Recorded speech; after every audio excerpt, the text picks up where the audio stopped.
Kasi nagpo-follow up ang isang Batrider. Kumbaga, ano eh, yung initiation niya, gumaganda lang ng gumaganda. Sa late game, may BKB siya, hindi siya mapipigilan. Unless you have the Vengeful Spirit for the swap.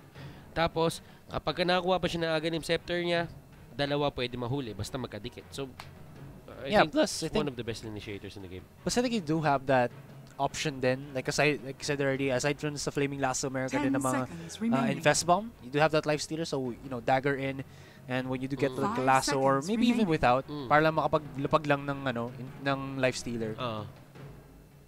Si Boss Duno, inahanap kasi nila. Si Boss Duno nasa GG Blitz. Nandun din si Tropang Wolf natin ngayon. So yan, shoutout sa inyong dalawa. Sana shoutouts nyo kami kasi kapag hindi nyo kami shoutout, papatanggal namin sa boots to. Pero okay lang yan. Execration dito, Weaver. Probably a good hero, pero kasi HighGrounds dito with their kit, they can actually control that. Pero kasi if Weaver dito gets proper positioning, kawawa ang ano dito, kawawa ang disruptor dito. Kayang-kaya niya i-kite yung Life Stealer, Lina din. You think the reason why they got the Weaver is like, siguro there's actually a good chance din na it's either the Weaver or the Dazzle. Kasi you either have that shallow grave or at least time lapse to keep this Ursa healthy or, you know, not dying to the damage output of HighGrounds dito. Granted as well, aside from that, compared siguro sa Dazzle, if I'm not mistaken, at least there's the Swarm plus of course yung double attacks na nagka-come out sa Weaver, so he does deal some significant damage and he can, you know, at least provide some damage output to mid-game into the late game as well. And don't forget about the Swarm pairing, tol. Kasi yung Swarm dito, it's one of the skills na pwedeng makatulong pa sa Ursa. Amplify damage is there, yes. Pero with the Swarm, I think sobrang magiging baba ng mga armor dito ng HighGround. Pero pretty good counter, I would say. I mean, alam naman natin yan. Panahon pa lang ng TA3. Pak sa TA, lumalamang ang Templar. Kasi unang-una, wala namang pantanggal si Pak dito ng refraction charges. Pero kasi, ang edge lang ni Pak, kapag nahuli niya ng silence, ang isang Templar Assassin na hindi naka-refract. I think, yun yung isang case, yun yung isang kaso na matatalo talaga ang isang Templar Assassin. Pero aside from that, wala siyang way para tanggalin talaga yung refraction charges. So, HighGrounds dito, answering with their own with their own flavor.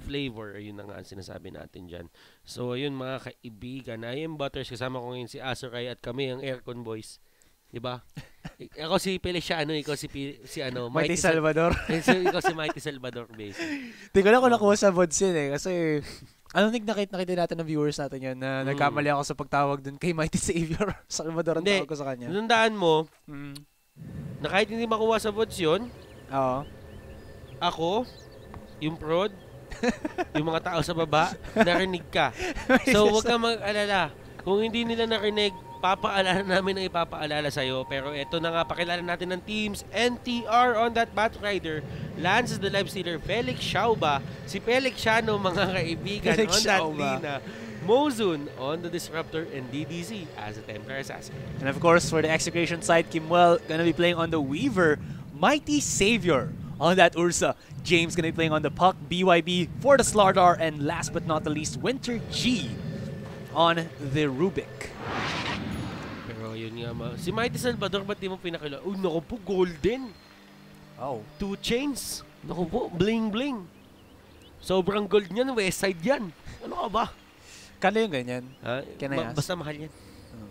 Mahal yan. Kamukha ni Butter si Lucio Joaquin. Alam mo, ang dami nag-PM sa akin yan. Kamukha ko daw. Totoo ba talaga? Kamukha ko nga daw. Eh, sabi ko. Sakto lang. Bahala kayo. Sakto lang. Bahala kayo. Pero nakita ko din. Aminado ako, kamukha ko din eh. Kimwell dito. Has to back away. Yeah, nice connection there. But Shukuchi will give Kimwell some safety. 3v2 situation into the bottom lane. Actually, no. Make it 3v2.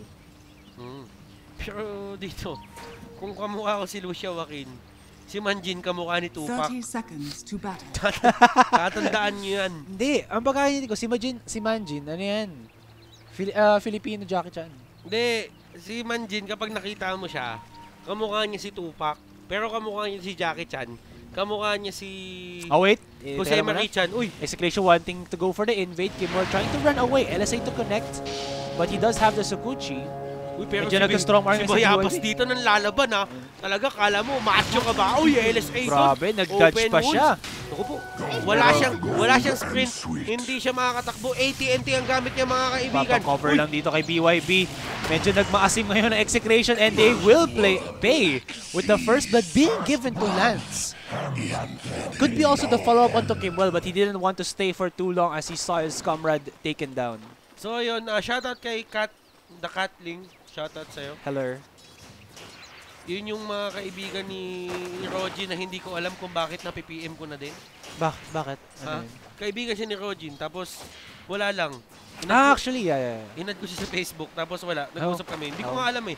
Power of eSports, mga kaibigan. Tatandaan nyo sa eSports. Power of butters naman eh. The power of eSports. Ano nga ba? Yun yung power of eSports, Besi. Kapag kunyari magkakilala, uy, pero munti ka na mamatay si Golden. Si Golden Boy. Si Starboy, munti ka mamatay. Naku po. Pero eto, interviewin natin siya. Pwede ba? Direct. Interviewin natin si Starboy. Sino yung interview? Ikaw. Hindi ako magaling sa interview eh. Ha? Ikaw mag-interview. Hindi ko mag-interview. Sige. Oh, sige. Starboy, anong ramdam mo ngayon na nasa high grounds ka, hindi sa Execration? Ito yung buhay ko. Problema ko. Lumabas lang ako dun. Kinalmot agad ako ng Weaver. Wala naman nung... Pero maraming salamat. Meron nangyayari sa gitna, direct. Uy, pero ito na sinasabi natin, look at the power of the Templar Assassin na kayang-kaya niya kontrolin ang isang pero si MTR dito, safe zone siya dito, Bessie. Kumbaga, uy, MTR pero MTR dun, naku po, lumabas pa siya. He can chew, makakamit siya shrine. Shrine lang. Shrine. Shrine lang. Tamang shrine lang. Pero DDC dito, ito na kasi sinasabi natin, kapag nawala yung refraction, kayang-kaya mag-deal ng damage dito ng pack. Pero kasi, tingnan mo naman yung damage na nagagawa. Kumbaga, kung i-face shift mo yan, isang connection lang ng side blades. Isang connection lang ng side blades, Rapsi mamaro ka na eh. Illusory Orb though. Okay. Well, he does have that quick cooldown on the refraction, so hindi naman ganun ka-problemado si DDZ, but ang problema niya si Kimwell. Gonna try to delete the amount of orbs that he has. Illusory Orb, papasok ba kay si James? Kimwell na po! He did die to the Dire Tower though. Glimpse! Meron ba?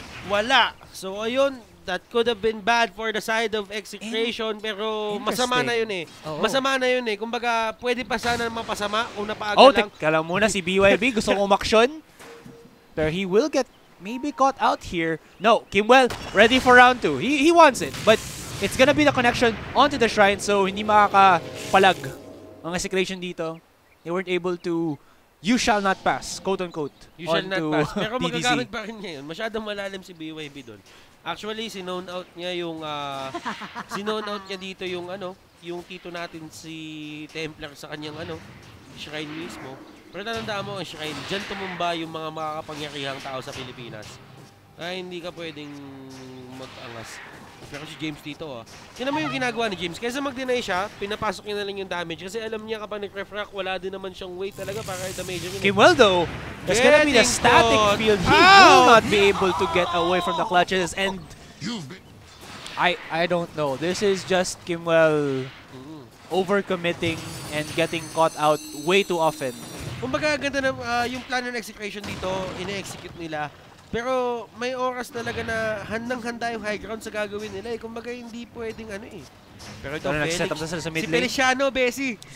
Si Feliciano. Ang hirap kasi basahin sa malayo. Si Feliciano umiikot. James though. Very low in HP. LSA, one more auto attack. Nakapag-phase shift siya ngayon. Isa pa. Ano yung look? Hindi pala. Dragon Slave pala, pero LSA. Look at the execution, to follow up. pare. BYB gonna miss the Slithering Crush here, and Kimwell ready for round 3. That's gonna be the regeneration rune, pero makakuha yun ng ating Lina.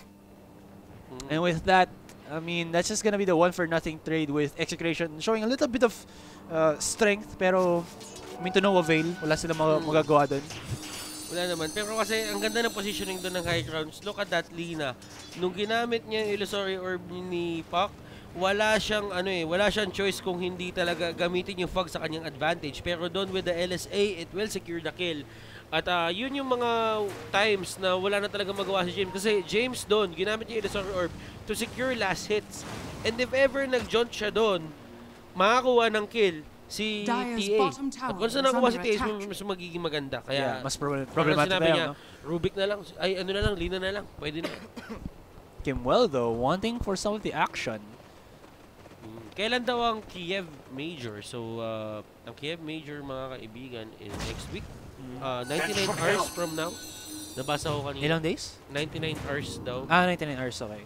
From now, nakita ko kanina umaga. So, ibig sabihin, bawas na yun, mga kaibigan. Kimwell though, so what does he want to do? They're gonna be diving MTR, but then do they have enough damage? Does the Ursa have enough items to maybe rip through MTR? Yeah, I think he does. Nakaboots lang naman dito sa MTR.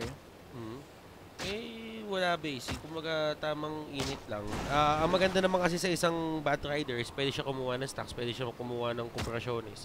So, I mean, hindi din naman ganun kasama na ganyan yung item niya. At least may item siya. You gotta give it though to HighGrounds. I mean, nakita, like a couple of seconds lang, and they immediately put the Lina into the top lane para hindi makapag-dive ngayon. Or at least mata-threaten na sa pag-dive ngayon ng Execration.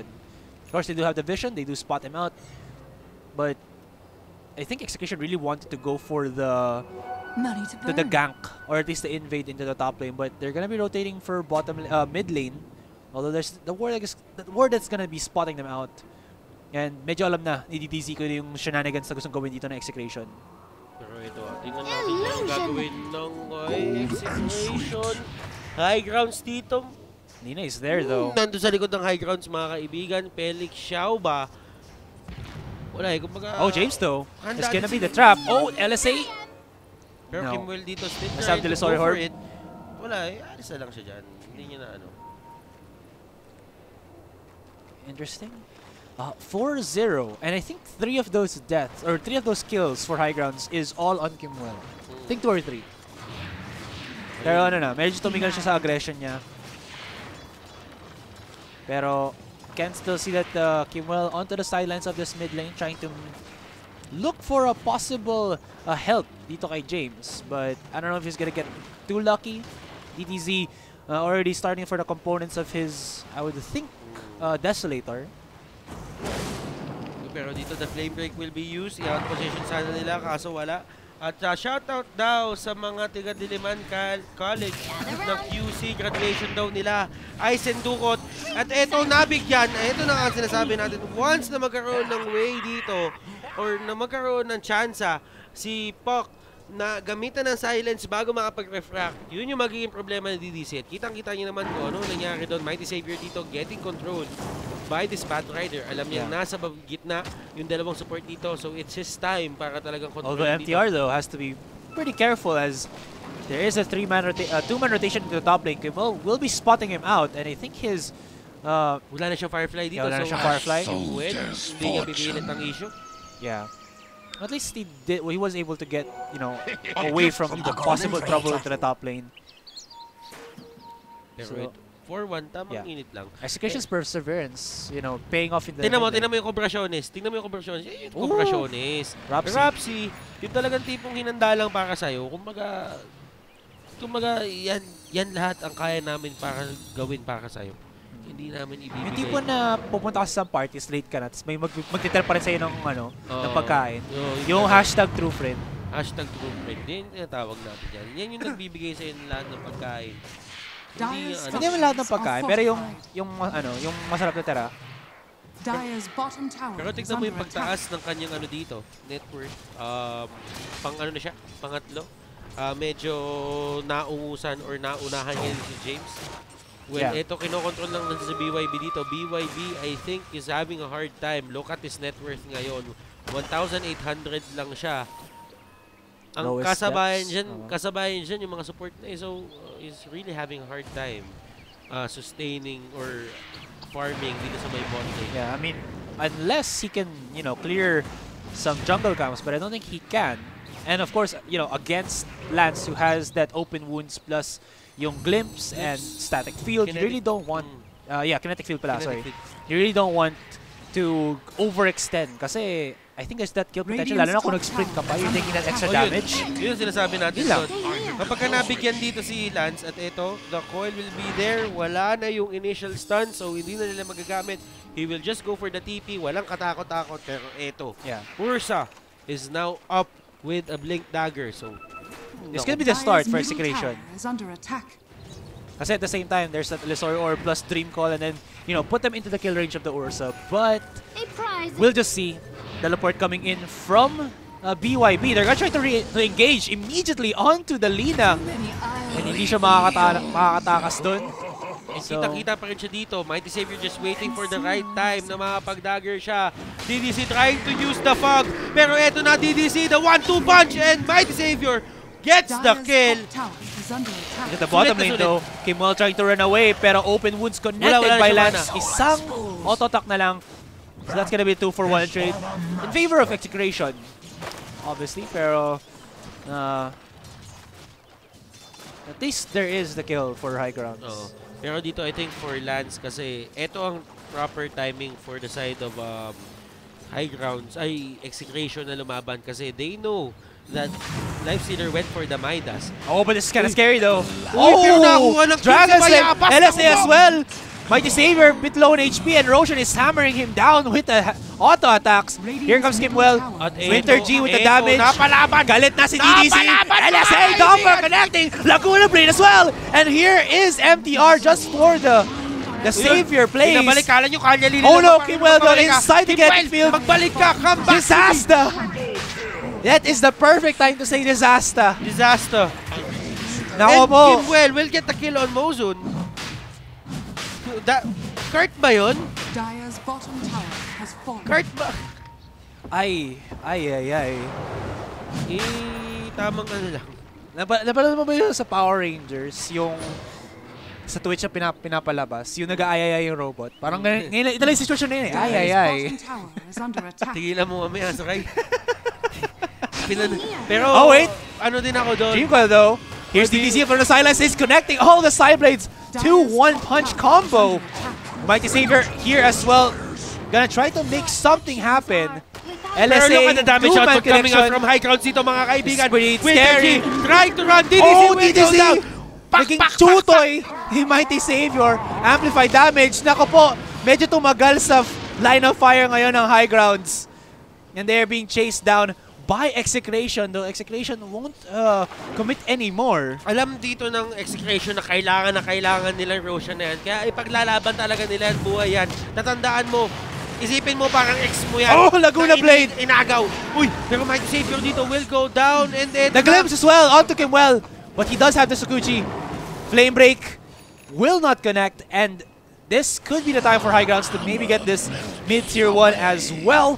They don't have the buy. I don't know if they're gonna be buying back onto this Ursa, but it's gonna be what, round 3 for the Roshan.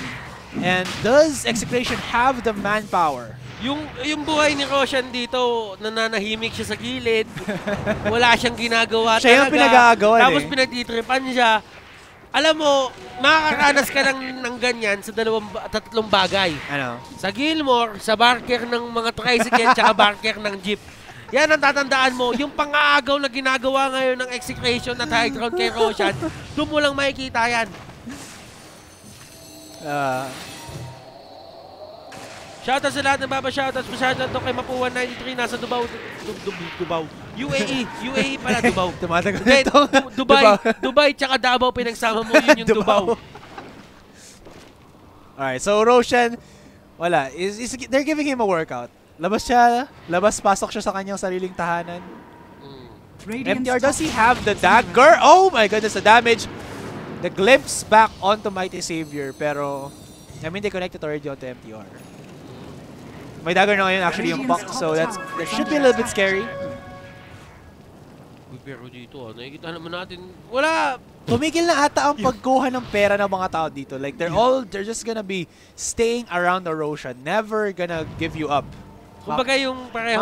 Rick Astley. Yung parehong lineup kasi nila, Bessie, medyo maganda kasi kapag nako. Well, lahat naman ng lineup kapag may ages ka maganda, pero for this kinds of lineup... Mas maganda. And bakit Execration ang nanalo? Di ba HighGrounds yan? Tingin ko, nagkamali lang. I don't know. I think nagkamali lang. Baka ganito yung tournament na to. Kailangan mo matalo para magka-point ka. Ang nakita natin kanina HighGrounds yun, diba? Yeah, HighGrounds. Oh.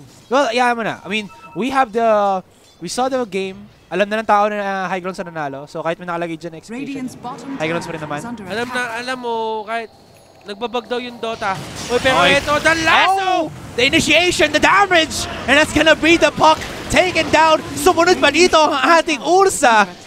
And that's 2 main damage dealers for Execration. Wala silang prowess to actually go for the re-engage. Grabe ang bagsak ng Static Storm na ni Mozen. Perfect execution. Walang malapag na skills ang Ursa or that puck.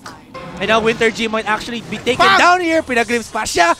Kimwell will just have to see this mid-tier 1 be taken down by HighGrounds. Pero ito, Kimwell trying to run as fast as he can. Pero iba ang pupuntahan doon ni Weaver. Kaya hindi na siya mauwi. Alright, after all of that, how do you say this, back and forth, tug of war for this Roshan, hindi pa rin siya makukuha. Magre-regen pa ng buhay. Sabi ni Roshan dito, sana pinatay nyo na lang Lance, ako. nako po! Uy, unleashes himself kay Puck, kay James. Swap by James, pero things Oh are my looking bad gulay. for the side of Execration. They need to win this game. Kung hindi nila ipapanalo tong game na to, Bezi, It's over. it's over. Hindi sila ang fourth, hindi sila ang third kasi bronze match ito. Execration, mga kaibigan. Ano pa ba ang kailangan nila gawin? Medallion of Courage, and I think he will go for the Solar Crest next.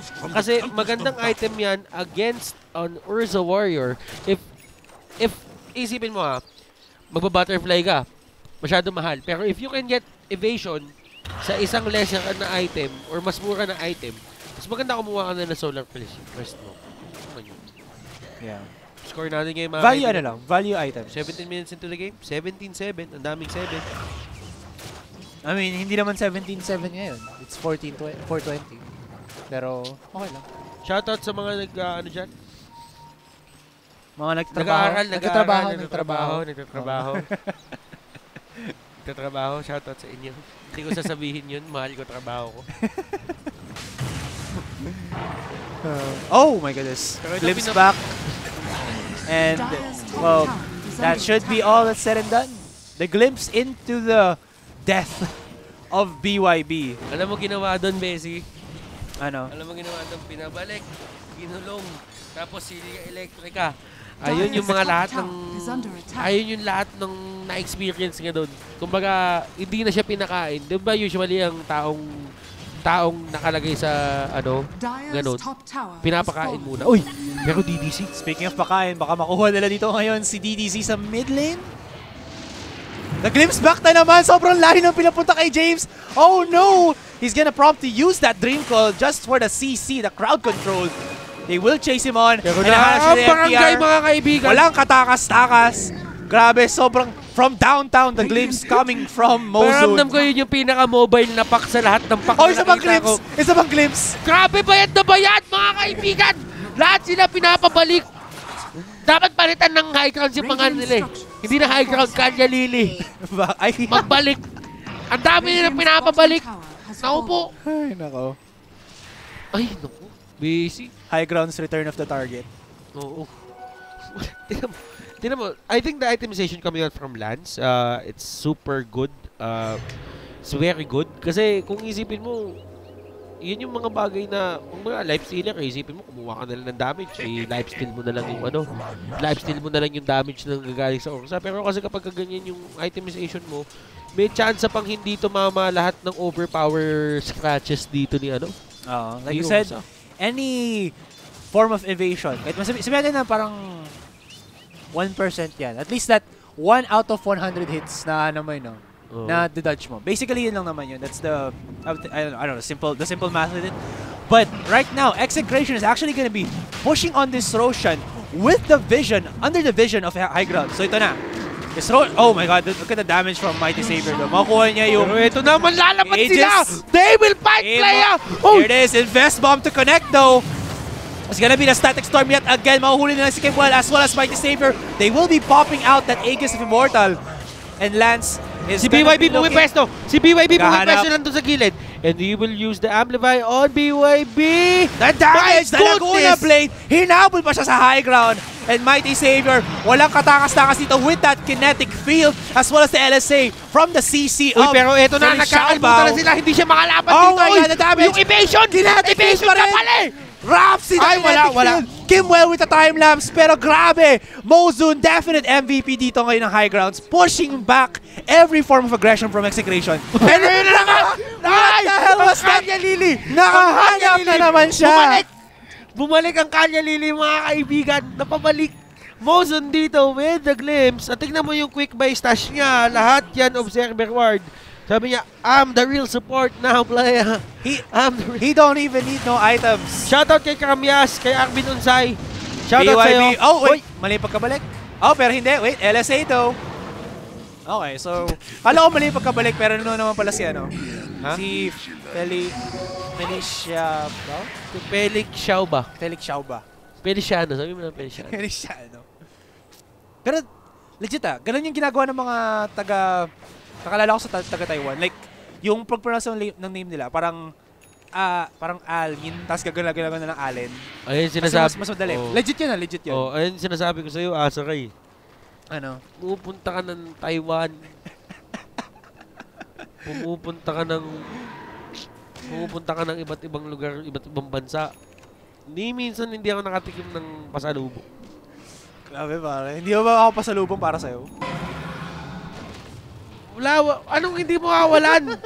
Halos lahat ng pasalubong hindi ko natikman sa'yo. Hindi, sasabi ko nga, hindi ba ako pasalubong para sa'yo? Diba? Yun mo. Yung mga, yung mga excuses pag wala kang binili. Alam mo, pinagdadasal ko lagi na makauwi kayo na maayos. Kasi co-talents tayo eh. Kumbaga, pinagdadasal ko rin naman pag nasa ibang kayo eh. Oh, pero... Pag hindi kayo nasa... pero alam mo yun. Nasa Manila eh. Ito sa mga nalog po sa'yo. Pumunta kaming Baguio. Sabi ni Asakay, papabili daw siya strawberry jam.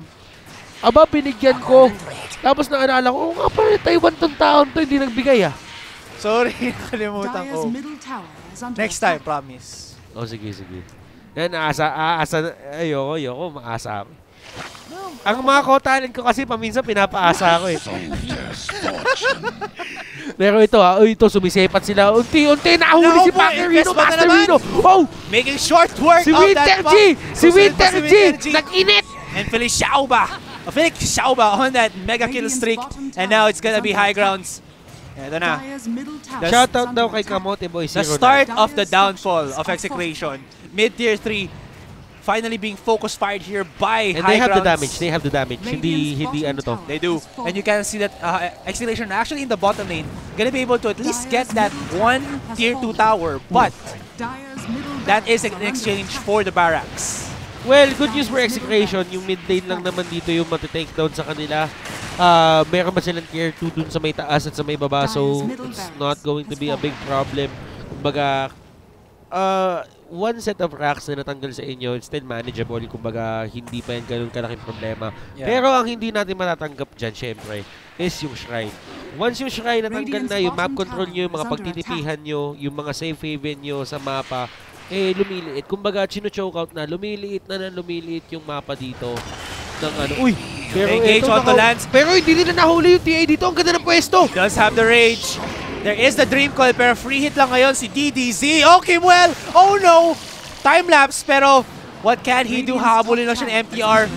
They let Winter G get caught out, and DDZ wants more blood. Does have the connection. Silence against si Kimwell. Hindi siya makakatakas. Meld auto-attack. And James, all he can do is to dagger away. Naghanap ng laban ang Execration, pero what they got was a massacre. A bloody massacre. A bloody massacre. Shoutout sa Boss Calps. Direka, wala ba tayo dyan? Napasok pa kita. Yung mga ganun kanilit na bagay, napapasok pa kita. James dito, uy! May kilala ng mga viewers niya, si Bloody Massacre. Kilala yan? Oo, sana yun. Sakit rights yan. Yan yung nag-race sa kabilang dulo ng mapa. Uy! Nag-race sa kabilang dulo ng mapa. Oo, yun. Tapos nakakapatay ba siya? Oh no. Yeah. Wicked Sync. Oh. Pero ito, parang walang oras na walang namamatay sa mapa. 33-8. With a 20,000 gold, above 20,000 gold lead for HighGround. Tignan mo yung item dito ni Templar. Mag-blood turn pa siya. Pero eto, naku po, gumusto. Ang gumugusto mga kaibigan na bibigyan at nag-isa siya doon. Sinabihan siya ni Bimbo. Pero mukhang gusto nilang bigyan ngayon si Mighty Savior. Damage from Felix Xiaoba. Good enough. Although he doesn't have any more mana to supplement his firepower. And the glimpse again from Mozun. Grabe.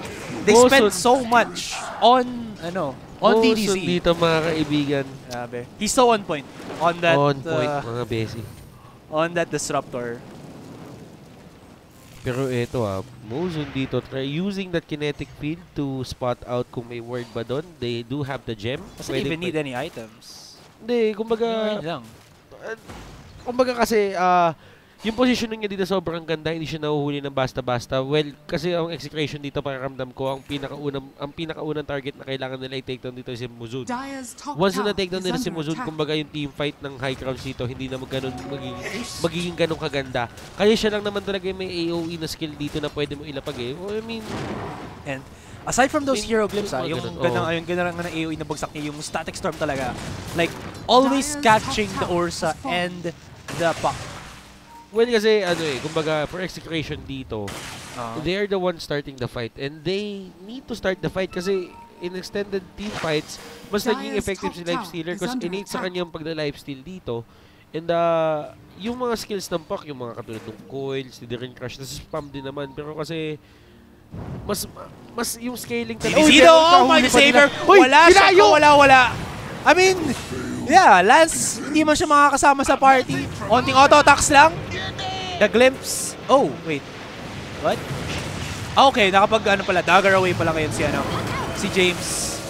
He will be able to puck out, quote-unquote, but Lance will be able to chase him down. He will get go down. Obliterated himself. That's gonna be the 1-for-1 trade. Mozun! Oh, nako po si Mozun. And it's gonna be cleaning up house from Execration dito. They kind of, I guess, overcommitted on that fight. They didn't want to get the top tier tower, so they will at least Lo, papiti daw Lo. So they will at least lose that team fight and give Execration a little bit of hope here. Lo, papiti daw. Yan, magtrabaho kasi kayo. Alright, so Roshan, don't know if it's gonna be up soon. Can we actually check? Baka yun yung next na objective ngayon ng HighGrounds. Oh, it will be. Oh wait, yeah. So yun, wala. Kumbaga, lalabas na si Roshan in just a couple of minutes or 1 minute. Pero kasi, I think, kung hindi makukuha ng Execration dito, hindi nila mapapatagal yung laban. At the same time, kapag nakuha ito ng HighGrounds, mas okay. Kumbaga, kasi wala lang next time. Ang problema lang naman I think, ng HighGrounds dito is when it's DDZ who gets caught out by Mighty Savior, kung wala siyang refraction, sobrang bilis niya mamatay. So at least having that Aegis Immortal definitely help out. Yun talaga kasi yung problema for Execration. They need to take down Disruptor. If they don't take down Disruptor ng sobrang bilis dito, they will have all the kit in the world para i-control ang isang Ursa Warrior. And like you said, prolong the team fights. That's where Lance will shine. Of course, the Lifestealer. And let's just see if DDZ will... Si Starboy. Si Starboy. Pero I think yung itemization dito... May pakpak na si Golden Boy. Si Starboy. Starboy na ba? Hindi na ba Golden Boy? Golden Boy, si Starboy, isa lang yun. Isa lang ba yun? Ito na siya, lumilipad-lipad na siya, unti-unti. I smell blood. Dito tamang... Uy, pero may Mosise patata dito. Si Lance Licious Mamamon! Uy! The dash away! Grabe naman yung mga kaibigan. Rage. Mighty Savior used the BKB. Nag-BKB. Maghahabol sila dito. Auto damage. Oh my goodness. DDZ going a little bit wild. Dream Coil connecting only onto the Templar Assassin. And MTR has... Does he have the infest? And the lasso, he will use it. He will drag. Pinabalik nila sa Static Storm. Weaver sa Static Storm. Glorious combination from HighGrounds. Mighty Savior, medyo... paano ba sabihin ito? No value yung paggamit niya ng BKB. Nakita agad ng HighGround, mamba out agad sila sa fight na yan. Pasok na lang sila nung hindi ma-utilize ng Execration ang BKB up. Kumbaga kasi Ursa na ito. Sa totoo lang, Bessie, parang nag-rest na dito ang nag-rest na dito ang side ng Execration. Alam nila kapag hindi pa sila nag-rest dito, walang mangyayari sa kanila Yung damage dito ng HG, sobrang ganda. So, ang plano nila doon, wag na lang dalhin yung laban dun sa mismong base nila. Kasi once na team wipe sila doon, mas magiging mabilis lang yung pag-push. So, they wanted to take a risk. They wanted to pick up someone, and yung someone na yun is heavily guarded dun sa may likod. And I think this is it. They didn't really expect that dash away with the 4 staff sa kay Lance. And look at DDZ just setting himself up with a meld. Oy! The damage! I mean, si Felix Kappa dito gusto I smell blood. And they call GG. So mga kaibigan, third placer natin for Saya Kappa Invitationals. Team HighGround. Execration tried to do the best that they can with the help from Mighty Savior, who was a pretty formidable na Ursa warrior. But I mean, that's only one option that Execration can utilize, and it wasn't utilized to the fullest of extent. I mean, isa lang din sa mga kailangan mo tignan dun is the Disruptor. Isa siya sa talagang mga naging key factors for HighGround to take game 2 and to take the series. Kumbaga, control na control nila. Yung chasing capability nila, sobrang ganda. Well, wala naman talaga silang totally panghabol aside from the psionic traps. Pero kasi, nung nagagamit yung glimpse, kumbaga, nakikita mo din doon, hindi mo alam kung Thunderstrike ba yun, Thunderstorm, or proper warding lang for the side of HG. Pero kasi, tuwing may tatakbo, lagi may mag-glimpse. Parang, kung isipin mo, laging may vision yung Disruptor dun sa mga kalaban niya. Sa mga nag-escape. And, again, aside from that nga, yung kanyang static storm, really, really good. Palagi may nahuhuli, and his team can actually utilize it. It's on a spot na palaging kunyari, pag lumabas dun yung Batrider, pwede niyang i-lasso na ng pabalik. Pero one of the things din na medyo inayaw ko dun sa lineup ng Execration, merong Disruptor so merong Static Storm. You still went for the Weaver, you still went for the Puck. Yung Ursa, hindi nyo na mapapalitan yun. Kasi, kumbaga, nakita nyo na yung first 2 picks yun So, kumbaga, yun yung pansagot nila sana sa Ursa lang. Pero, they still went for the Puck, they still went for the Weaver. Siguro, tiwala naman sila sa execution nila, but it didn't pay off. Lagi nahuli yung Puck, lagi nahuli yung Weaver, or laging nahuli yung Ursa. So, I think, in terms of execution, doon lang nagkaroon ng problema ang Execration. Pero Execration, bagong team pa lang sila, alam mong meron pang potential yung team na lumakas at makuha yung kanilang sarili nilang groove. And once they get their own groove, pakiramdam ko, mas magiging malakas pa sila.